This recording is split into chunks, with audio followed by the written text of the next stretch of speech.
Il s'agit de la situation dans laquelle le travailleur ne dispose pas d'une voiture de société ou d'un vélo de par sa fonction, mais souhaiterait en obtenir une.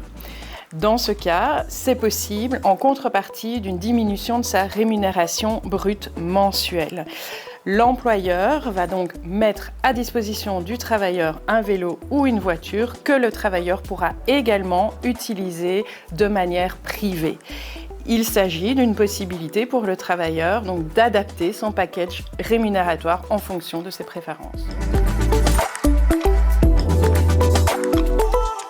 Il faut tout d'abord vérifier si la rémunération de votre travailleur est suffisante pour convertir une partie de celle-ci en un autre avantage, donc vélo ou voiture.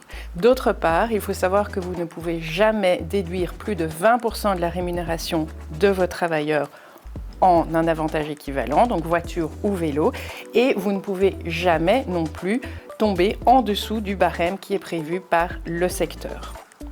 Ensuite, on va déterminer le coût de possession du véhicule, c'est-à-dire le coût employeur. Et c'est ce coût total de possession qui va être déduit de la rémunération auquel vont s'ajouter la prime de fin d'année, le pécule de vacances, mais également l'ONSS patronale. Il ne suffit donc pas de déduire le coût du leasing de la voiture ou du vélo de la rémunération brute mensuelle du travailleur. Il ne faut pas oublier que plus l'émission CO2 du véhicule est élevée, moins la déductibilité va être élevée et donc plus le coût total de possession du véhicule va être élevé.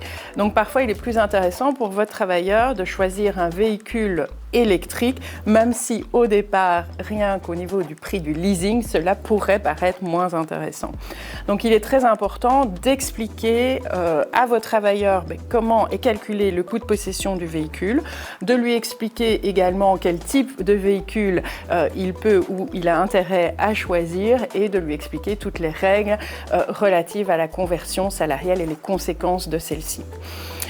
Une fois que ces discussions ont eu lieu, que la décision est prise, vous devez signer un accord avec votre travailleur. Cet accord va reprendre le montant qui a été converti en voiture ou en vélo et va reprendre également les conséquences de la conversion salariale.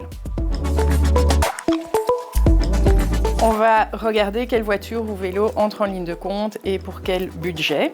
On va également examiner la législation, bien évidemment, l'annexe au contrat de travail, mais également l'avenant à la fiche de paye. Nous allons également établir la politique vélo ou politique voiture.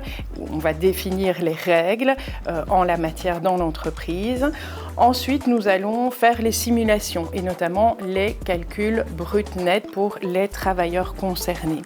Et puis enfin, on va informer vos travailleurs sur toutes les conséquences de la conversion salariale, que ce soit au niveau du paiement de la prime de fin d'année, par exemple, des indemnités d'incapacité ou de la pension. Dès lors, si vous souhaitez introduire cette flexibilité pour vos travailleurs au sein de votre entreprise, n'hésitez pas à nous contacter.